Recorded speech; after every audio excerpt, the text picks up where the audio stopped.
Hi, guys. Welcome to Real Food Recovery, episode 30. I cannot believe it. Hey, Jamie, what is happening? Hey, how are you? Big Good. episode today. Interesting episode. I know it's on Begin with the End in Mind, writing your own obituary. So, we've got this fun activity that we want you to actually kind of write this episode with us, write Mhm. this podcast with us. We Yep. want you to play along.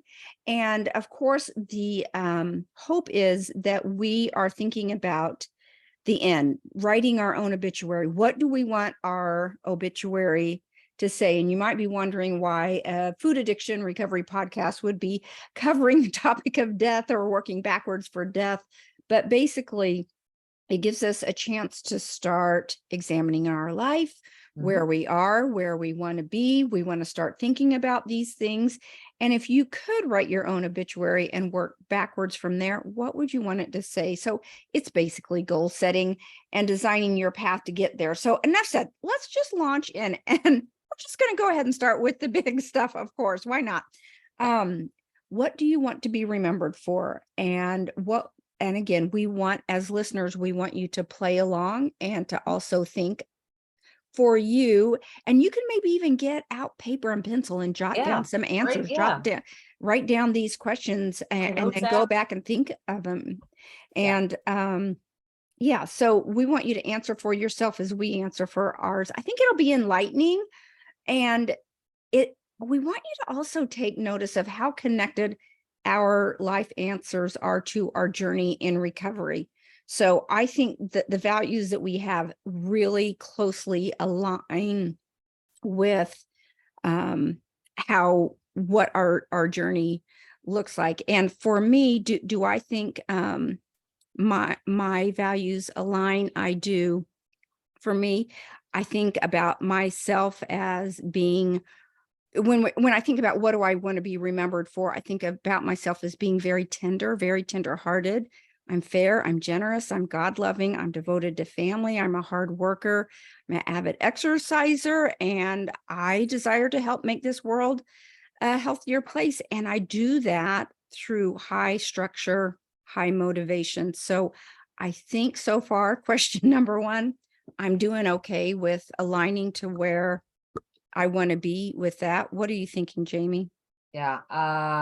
It's so interesting when I was prepping this, when I was reading your answers, I thought, gosh, we really are a good partnership because I have some similar, but also some complementary things to you: empathetic, connected, compassionate. I want to be remembered for being generous, thoughtful, and I've been told I have a huge heart. I think that's true. I love God. I'm loyal, extremely loyal, trustworthy, smart, and driven. And I don't take no for an answer. I'm a force to be reckoned with when I need to be. I love that about you. And by the way, if you guys want to put comments on some of your answers, we'd love to read those there too. So the next one is, this could be considered dark or it could be considered fun. What do you want your tombstone to read? And I think glamma will be my first word, of Mhm. course, and devoted to God and family. And also in under small print, she always wore her lip gloss. The world needs to know I was very conscientious of that, and that would make my mother happy because she's That's right. always honest about, girls, put on your lipstick. That's right. You, My mother always said, you never leave the house. my mom said, you look dead without your lipstick on. Yes. Get some lipstick on. Yes. And Yes. that is like in my brain. Never leave the house without lipstick or hairspray, she said. Those were like Yes. cardinal rules. Nothing about personal safety. It was about lipstick and hairspray. I would say woman, because only because most people see the spelling of my name and think I'm a guy if they never met Oh, me. So woman, but because that is a very special word to me. Daughter of God, lover of life, and servant to others. yeah. So I love that. Yeah, these are so interesting. So the next one I want to do is, what are some of your biggest life lessons? For me, I have learned that it's easier to do the right thing the first time. I don't know if you had to learn that the hard way, but oh man, Yeah. It actually Oh, takes, yes. yeah, it actually takes less time to do it right the first time. And when I talk about food prep, it takes less time to spend a few hours doing something than chopping it up during the week. So Agreed. time is a big learning life lesson for me. I've also learned tasks are never as hard as they seem. It pays to do your homework. I have showed up too many times thinking I'll just wing this one. And guess what? It doesn't result in good grades.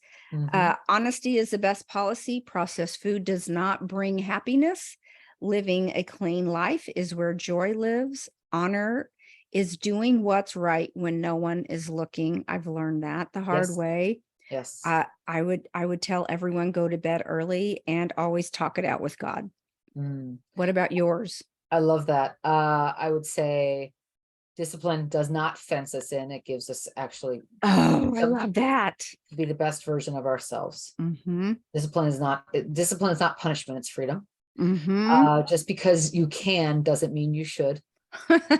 That applies to everything from clothing to life choices and everything in between, job, everything in between. Early bird gets the worms. Yep. Mornings are magical, Yep. either one of those. Nothing good happens after 10 p.m. Just My mom said that too. nothing. It My just mom, doesn't. my mom said only bad women and robbers are out. She might have even said midnight, but we Yeah, definitely had to be home by midnight. yeah. And I'm very glad that after growing up the way I did with the situations that I had, that I know now that God is my loving, present, and forever reliable parent. Yeah. And do what you say you will do comes into Mhm. an acronym. It's the definition of credibility. You talked about it as honor. Mhm. Um, if honor is I think an internal value. Credibility is how people, how you are perceived. Mhm. And for me, I would say that doing what I say will do has been the number one key in the last few years of recovery for me, 7 years or so, when I started taking those actions and and moving forward that way Mhm. on those words. Mhm. Um, my self-esteem grew, my self-regard grew, and other people, yes, saw it too, but it was more about what I saw I was doing for myself.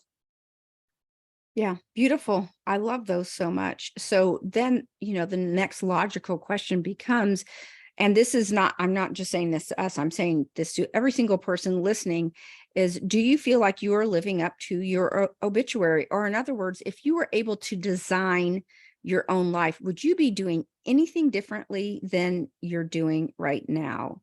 For me, I don't think so. I think I'm pretty much on the mark with where I want to be. I love my everyday high structure. And life is even better after I've been in recovery with my high structure. One of my biggest joys has been starting this podcast and paying it forward. I love it so much. I look forward to it every single time we're together and doing this.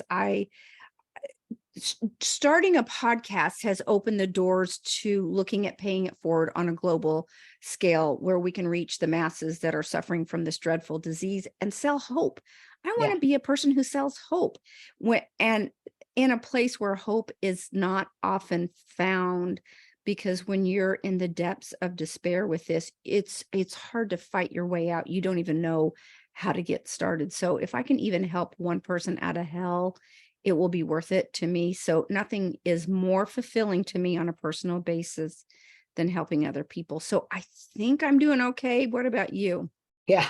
I agree. I think you're doing just fine. Oh, You know what I mean? I yeah. think, What do you think about me? yeah. Enough about me. What do you think about me? um, if I live in accordance to my values, and we've talked about this in one of our prior episodes, but for me, my values are discipline, service, abundance, gratitude, and authenticity. And if I am living to those values, Hmm. uh, I feel I will keep living up to my obituary. If I deviate from my personal values, all bets are off. So this has been true in the last, I'd say, 7 years. But you asked me that 10, 15 years ago, Mhm. my answer would have been quite different. My answer would have been, probably the polar opposite. Yeah. I want you to try and recreate a statement that you made. I think it was on our last podcast. We were talking about value systems, and we were having a discussion about how some people want you to kind of bend your value systems so that they're comfortable. And you said a one-liner. I wish I had written it down at the time, but basically, and help me remember this correctly, but basically it was something like, I am unwilling to bend my value system to make someone else feel comfortable. Although Right. that's not what you said, but it was something similar to Yeah. that. Do you Yeah. I don't remember? remember the exact words, but yeah, my values are for me to live up to, and Yeah. I'm not going to compromise my values to make someone else feel Yeah. comfortable or feel like I don't know, like comfortable. I think is Hmm. probably the best representation of what I said. Hmm. Yeah, I think it might have been somebody who was, maybe not eating what they should, or exercising, or drinking their waters, whatever it Mhm, was, and mhm. they try to. It might have been food pushers. Maybe that's what we were talking about, was food Yeah, pushers. yeah, it could have been. That why do people push food? Well, so they can feel more comfortable. And Yeah, I think that was it. I think I got it. And you'd said, I'm not willing to adjust that's my it. value system to make Yep, someone else feel that is comfortable. exactly what we were talking Look, about. You're look right. what I just found out. Oh, Yeah, very good. good job. And I look at said, that. How many days ago was that? Probably last week sometime we yeah, recorded that mhm, episode, and that stuck with still me. remember it. Yeah, that Yeah. was a big concept for me, Mhm. because so often, and I think women are more guilty of this, that Yeah. we just want to do whatever we can to make everybody People comfortable, even if we pleasers. are, yes. But at what cost? That's right. We digress. Although, no, I still think that's a good part of Yeah. overall life Yeah. discussion. Yeah. Yeah. Okay, so next question, guys, get your pen and paper ready. We've talked a little bit about the role others play in our life. So, looking at our lives, do you recognize the importance of connections to others, and how it has played a role in our recovery? Yeah. You What's this know, like? yeah, that I have learned more about connection the deeper I've gotten into recovery. Before recovery, I think I really would label myself more of a loner. Friendly, I'm very, very friendly, but not a big group of close friends. It's mostly my daughters that are in that. You had also taught me that I had never heard of this before. A bullseye, you've got the Mhm. center Yep. circle and then the Yep. rings, where my two daughters are, Inner right circle. there in the inner circle. That's who I communicate with throughout the day, every day, my most authentic self in every area of my life. But so I don't have a lot of that, and maybe that's unrealistic to think, but now that I'm in a recovery group, I think I've developed a love for connection that I had never had before, especially touching, or those connections that you make with others that are trying to better themselves. Yes. Nothing moves me more than seeing people in recovery. We're all wounded birds, and these are people who are just literally licking their wounds, trying to heal and get out to make a better life for themselves and others. So being around people with the same goals for a better life, you get to hear these wonderful success stories, as well as helping lift people up who are down and struggling. So this has actually been a new experience for me, and I value connection much more than I ever did. And had I not gotten into recovery, I would have never had this experience. So I've also come to understand that connection really is the opposite of addiction, Mhm. and that addiction loves to isolate us. So that's the Yes. big, if you heard nothing from my little goings on, it's the addiction. It has its biggest grips, our hooks in us, when we are isolated.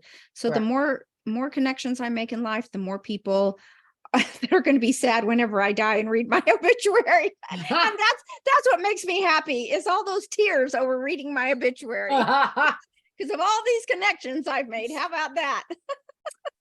That is I want people weeping over the yeah. newspaper. You want the line out the door at your visitation? Is that what you want? Yeah. Oh, yeah, there's some family I have that don't, they're very, very modest, and they don't believe in visitation or any kind Oh.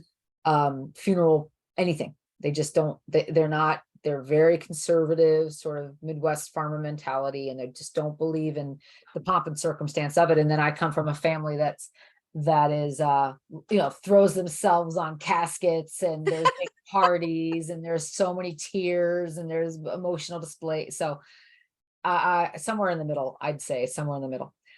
For me, community, right? Role of others in my life is really everything for me. Not that I live and die by others, of course, but at one point I did. I thought that I had to Mhm. sort of make others happy. But in recovery, that connection has to be front and center. My connection to others, and my connection to self. Yeah. But it always comes after my connection to God.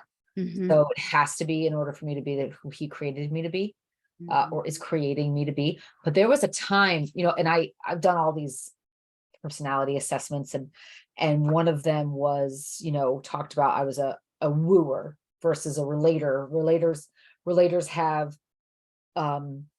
small circles that they go very deep with, like you. And then wooers like me have more, not necessarily many more, but more, maybe a handful of people, or five or six, and we have deeper relationships with them, but we're not the deepest. So, Interesting. and we like to have different people in our lives for different reasons, and we have different connections with others. It's not as very deep because it's focused on different things. So I when I think about recovery and how that translates, I love being connected to others. And there was a time when, back in 2016, when I was, going through a separation and divorce, and I was disconnected from others. I would go to the gym, I would come home, I would do work or whatever I had to do for my job, and then I was by myself. And it Oh. was now I see it as the universe was separating me so that I could realize what I needed from it. And it was, God was sort of saying, hey, you need to focus on me. You need to know that I'm here, that and Mhm. stop with all those other people. And that really gave me a focus on realizing what I needed to do for recovery. And that's when I really began the recovery journey, instead of just the weight loss journey or the Mhm. fitness competition journey. Yeah. Actually was a recovery journey. Beautiful. Oh, I love that. What So uh what kind of legacy do you want to leave behind? What do you think? well, professionally, this podcast has been a real highlight. I would love to be remembered for that. And Mhm. I hope this is just the beginning. And Jamie and I have many more fulfilling projects that we will do, creating health on a larger scale. We have lots of ideas. So I also want to leave a legacy of being a strong woman, a leader in my family, but just remembered for a health advocate for the masses would be, if I could be remembered for that, that would be awesome. What about you? Yes. Beautiful. I agree with Thank everything, you. especially about the podcast. I was told, God told me back in 2015 what I was here to do, because I didn't have children. Because of the addiction, I was not able to carry children for many years. And now that I can, that ship has sort of sailed in life as far as timing is concerned. So I really was asking God, like, what am I here for? Okay, if I'm not here to be a mom or to have a family of my own, what am I here for? And it was very clear. He said, you are here to inspire others to do what you did the way that you did it, Mhm. without these crazy interventions, without going to worldly solutions. And I just thought, okay, I'm not meant to have children of my own, but I'm going to have a lot of people that I influence in other ways. Maybe they're adults, but they're going to be influenced in other ways.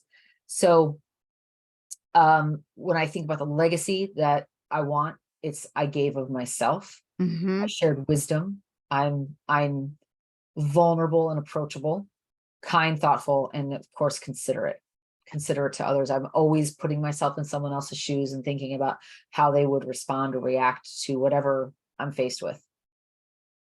Beautiful. And don't you think that this paying it forward, that is your baby?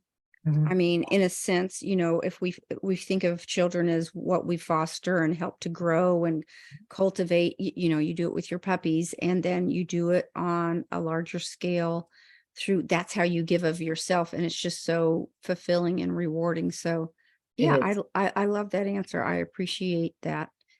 What message do you want to leave for posterity? For Uh, me, yeah, that's a good yeah, one. Good uh, question. uh, stay close. Mine is staying close to God and skip the party life. It's the road to nowhere. In every Cease. way. I mean, There's it's a nothing. waste of Yeah. time. There is nothing to be gained but trouble. Just Mhm. nothing. People see me as a fuddy-duddy, don't care. So when it comes Not to worried about it. you figure that out. So you go and you go live the party life. You let me know how it works out for you. So it is the road to nowhere. I I would want people to see temptation for what it is, on whatever Yeah. subject we're talking Whatever. about.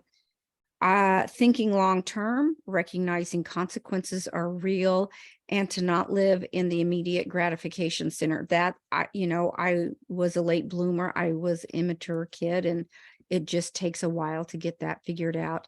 I would also say to the message for my posterity is eat your vegetables, take care of your health, value family, go to church every Sunday, and ladies, wear comfortable shoes.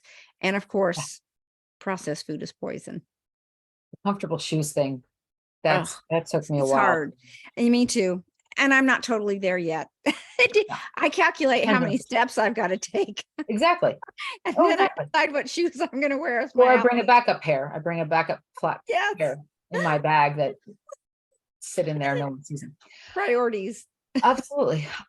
Yeah. So I too am a late bloomer, and I didn't know figure out a lot of this stuff, especially the high heel thing, for a long time.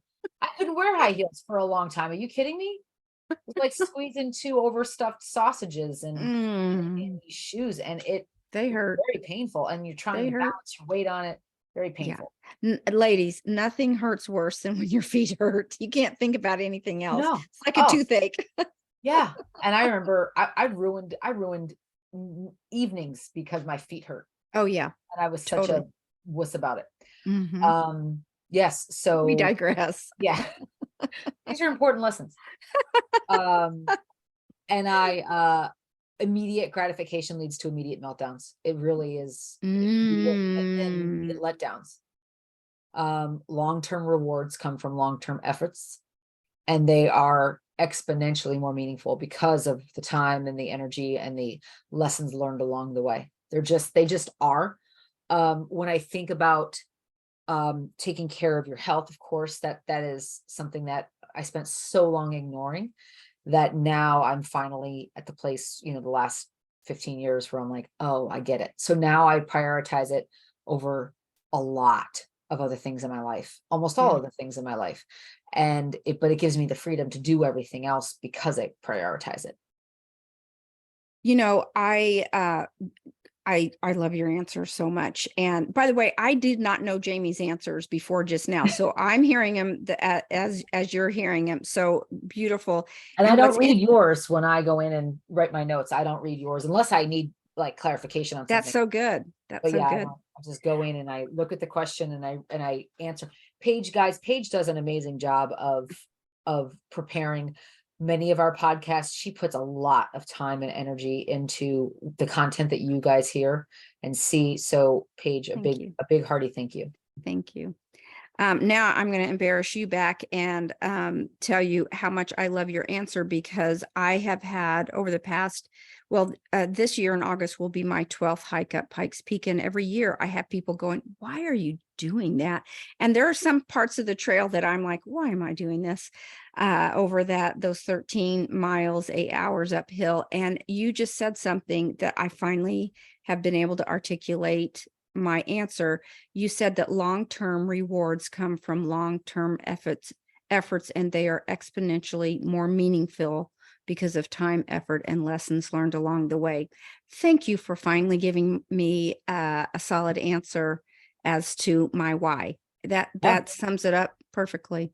Yeah. So Yeah. thank you Sure. for your wisdom. You bring Ah, the wisdom, man. ah. Some days. So with how you're living now, do you think people will be able to know what you stand for without using words? I always think about if someone looked at my life and they turned the volume down and just watch me like an actor on the stage, would they know what I stand for? I think so. I hope so. I'm kind to people. I show up at the gym most days. My fridge is full of prep non-processed food. My scriptures are always close by. I'm home at night. I spend time with grandkids on the weekend. I'm responsible with work obligations. So I hope people see that I walk my talk. I would hope that they would glean that from nonverbal anything for me. What do you Yeah. think? Yes. I believe I walk my talk each day. Others see it. I don't mean it to sound self-serving, but it was kind of eye-opening when a young coworker of mine, she's, right out of grad school, and she, came in, and she reports up through me, and but not formally, right? I sort of mentor her, and we were talking about something, and I said, I hope, I hope that I'm coming across in a way that's helpful to you, or, I said, I don't remember what it was. It was something related to a project. And I said, some days I kind of feel like I'm discombobulated. And she's like, I never see you that way. No, never. Always remind me of, like, when I think of you, the first thing I think of is Wonder Woman. She's Yeah. like, Yeah. you have everything together. You Yep. look put together. You're very focused on your health and fitness. It's very clear. It's very easy to see that. So it was a huge compliment. And it kind of, and I thought, oh, maybe she's just saying that because I have light eyes and dark hair, but no, she was, it was very eye-opening for me in a good way to kind of realize that how I am coming across the way that I want to. I concur with that, girl. Yes, Thank you. you're very put together. So, by the way, what color are your eyes? I've always wanted to ask you that. I can't tell if they're green or they're blue or just somewhere in the middle. They are hazel. They're green, but they have, my great grandfather was from northern Italy near Switzerland, and he had red hair and light green eyes. So they change color depending on the clothing. And they also have this little ring of orangey gold. Ah, So interesting. Well, they're they're beautiful. very interesting. Thank you. Thank you. Okay. What will your grandkids say about you when you're gone? Uh-huh. So it's funny. This was kind of a joke question because I and I think I've shared this story before, but one time when my twin granddaughters got in the car, one of them said, Grandma, I am not going to eat sugar all day and I'm going to listen. So both of those things were lies. And we barely got out of the parking lot before, something was already broken on that. But Yep.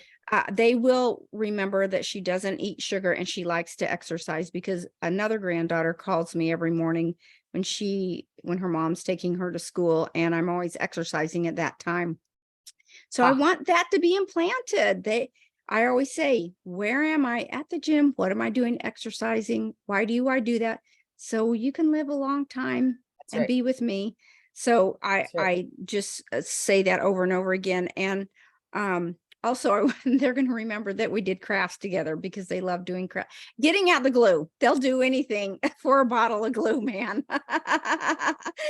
Sometimes I just cut out little pieces of construction paper, give them a sheet of typing paper, and let them glue different different colors of shapes. They love it. They love it. That's So, hilarious. yeah, they'll do that for hours. Also, they're going to remember that I had sugar-free gum in my nightstand, because I was walking by, there was 3 of them here a few weeks ago, and I walked by my bedroom door and they were all 3 standing next to my bed, just chewing. Their jaws were going back and forth, back and forth, back and forth. Their eyes were big as dollars, and they looked up at me and I said, "What are you guys doing?" Mushing. Those idiots left all these wrappers everywhere.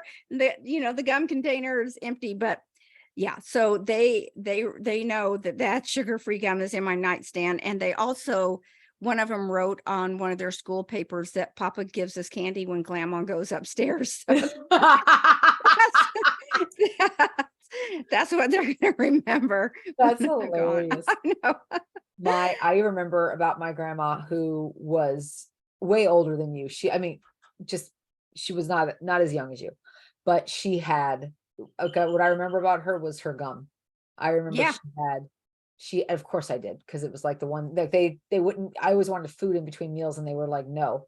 So I Yeah, would some get gum. like her double mint gum or Yeah. her juicy fruit gum.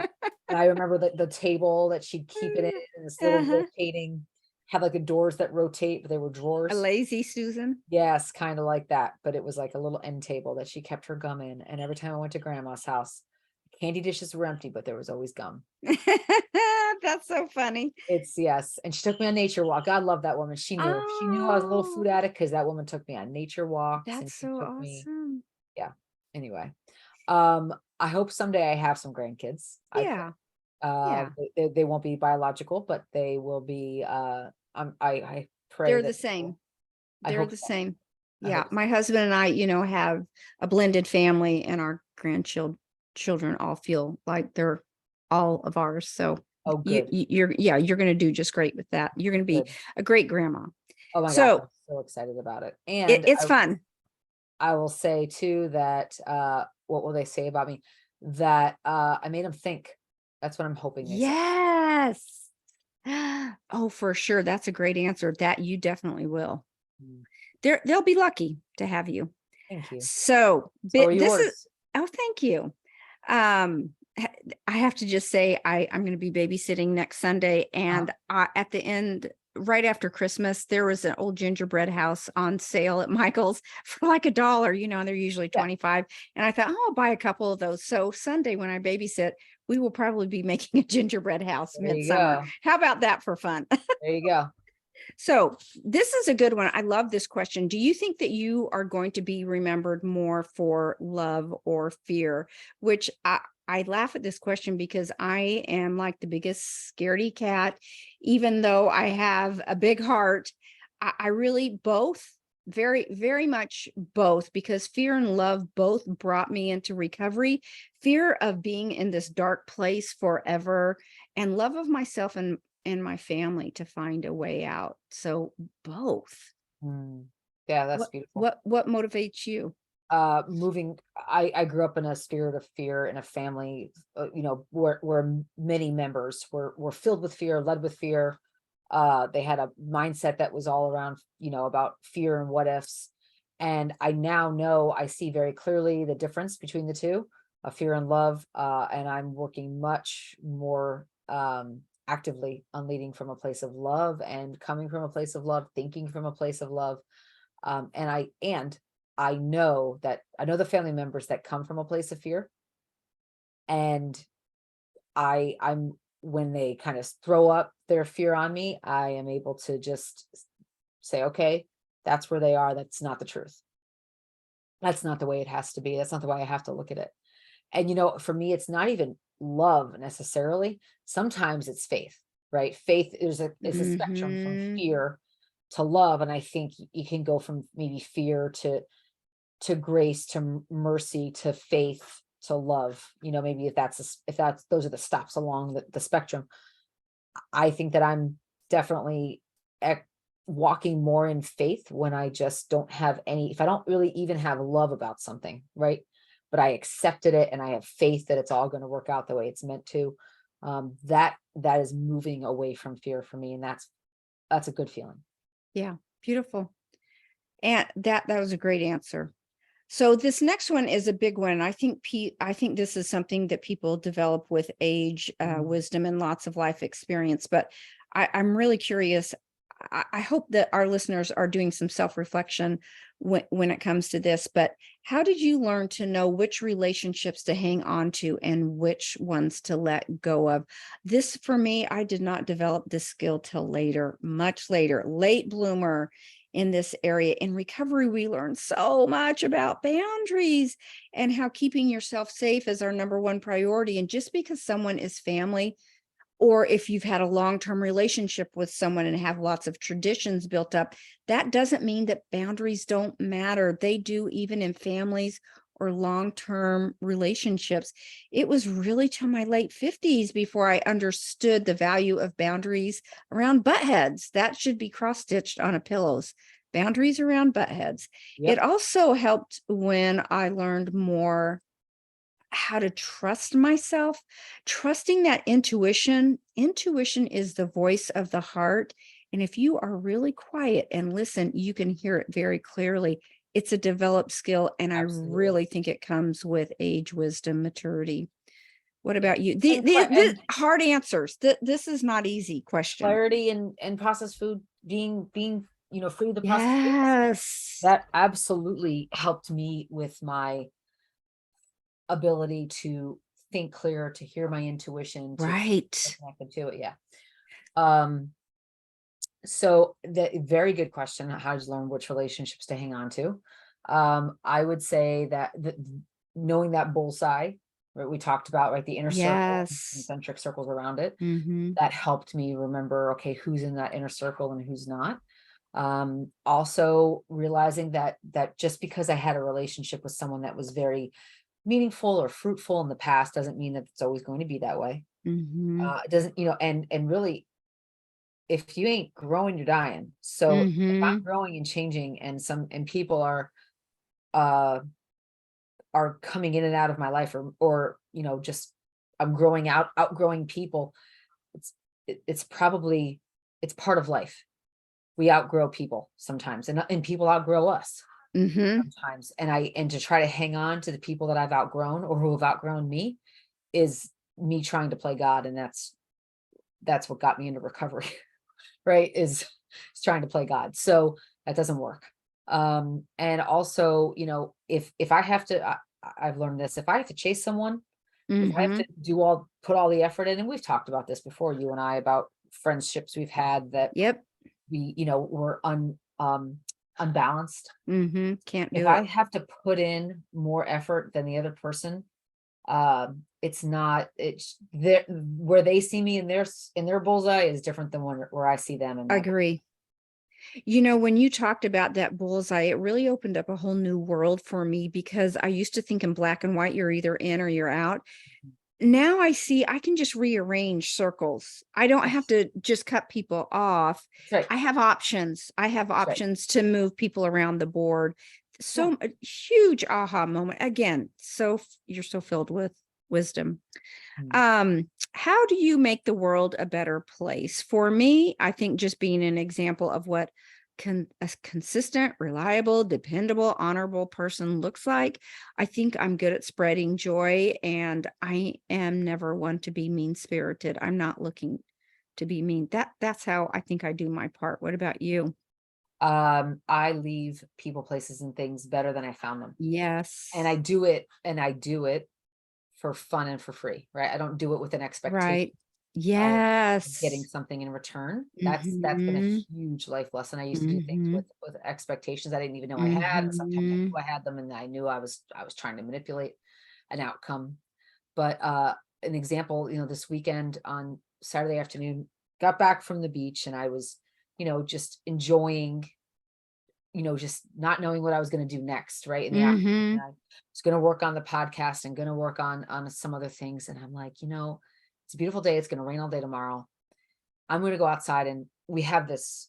It's three apartments, three homes that are sort of joined by this path with all this landscaping on it, Mm. and all the doors are sort of along this path, and the landscaping was totally overgrown. And Oh. we're in a transition where the owners of the building are selling, and so they just don't Mhm. care. Mhm. And they made it very clear that they don't care. So I thought, well, I care. I'm going to live here for hopefully another year, maybe less. And I care. So I'm going to clean up back here. And I had nothing. I had no tools, no gardening tools of any kind, because it's a rental and they just don't have those things here. So I had my kitchen scissors, and I had the big hedge clipper things, but they're not like those scissor ones. They're ones that just have this little hook on the end that cuts Yeah. really. That's all I had. And I had a plastic rake that was 6 inches wide, and a dust broom and pan. And I took this path, and it's like a I don't know, probably a 15, 20 foot long path, overgrown so much that the shrubs were like actually meeting over the Oh, path. It wow. was crazy. And there were vines everywhere. I mean, inside everything, and killing other plants. And I just went out there and I'm just like, I'm just going to clean up a little bit. And then 3 hours later, Oh, I but I don't know how wasn't your back took it. great. You know why? Because I eat well and I work out and I lift weights, and it was Mhm. actually, I mean, I was sore, but it was fine. But man, I felt great after I did that. I felt like I had really accomplished something. And I remember thinking, this is my value, like one of my values: discipline, service, abundance, gratitude, authenticity.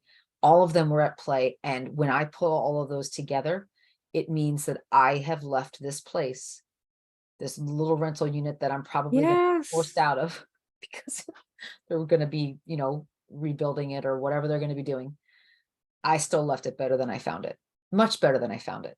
Oh, what a And good outlook. it really was. And I was able to just have a smile on my face. And if nobody said anything to me about it, great. And if they said something, great. But it was something where I thought, this is it. And now whenever I walk outside, I just smile. Whenever I turn the corner to come back in, I smile. It's Mhm. just so lovely. I went and bought some pretty little pots with, flowers in it, just to put some color out there. And I'm like, don't care. I'm going to enjoy this for the next few months, however long I'm here. And it's going to be pretty, and I'm going to make it that way. When I think about making the world a better place, not to say that people and things and situations need to be improved, not all the time, they don't. But when they do, if they're open to it, and I will put the work in to make it better. You know, those are the people that go to bed at night and sleep well. Oh, Clear very well. conscience. That after a good day of doing good things, Mhm. that invites a good night rest. Beautiful. Thank you for sharing that. That's really cool. You you just went up one notch on my admiration scale. That's Oh, that's beautiful. thank you. So this leads into what is your greatest achievement? And for me, probably being a mother, a grandmother, a long-term marriage. My math minor sticks out. Yeah, I mean, that was yeah. big for me. Um, Starting this podcast, I know I talk about that a lot, but it huge achievement. There was just so much more technically that has gone into it, and to be able to do that has uh, that was a big achievement. But I still think there's more big things coming. I'm just so excited about what our Yes, future holds for us. agreed. Agreed. There are big things coming, and it's fun because we just, things flow out of us and people flow to us, and it's very Yes, very um organic. yeah, yeah. My greatest achievement, I would say, has been my recovery. If you'd asked me that 5 years ago, I think I would have said my weight loss or my physical transformation or my health transformation. But it's been my recovery, because recovery is so much bigger than just the physical, right? It's all Yeah. the things we talk about, all of the Mhm. branches of our recovery tree. It's all those facets of my life that have changed. And it led me to all the good things that I have in my life. And it took things that I could have easily, like relationships that I could have easily walked away from, or Right. buried my head in the sand on, or acted in old patterns around. Mhm. It Mhm. gave me new options. It gave me new opportunities to do things differently, to see things differently, to trust God differently, to trust Mhm. myself, to stand up and not abandon myself. All of those things. It gave me opportunities that I never would have had before, Yeah. and never would have seen before. So Mhm. that is easily my biggest achievement. I love that. So we'll wrap this up a little bit by saying creating an obituary for yourself in the present is the best way to live the way you want the world to remember you. It opens up the opportunity to do some reflection on life. And that was part of our purpose here for you all too, is to have an opportunity just to do some reflection. Think about where you are, where do you want to be, where do I need to fill in the gaps. So thinking about where you are, where you're living, and where edits need to be made. So we know that in recovery, We need to look at all aspects of our life. It's not just about the food per se. The food is a byproduct of what's happening between the ears.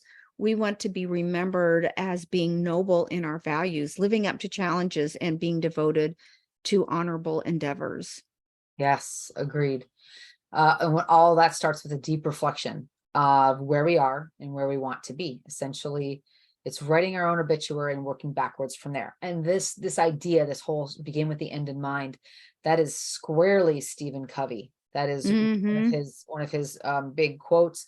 It is absolutely something that I have learned very early in my career. As soon as I graduated college, I worked for a company and they had that on the walls. And I remember thinking, Mm.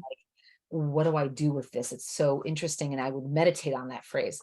So, at last thought, we know recovery plays a big role in the dignity or the meaning of our obituaries.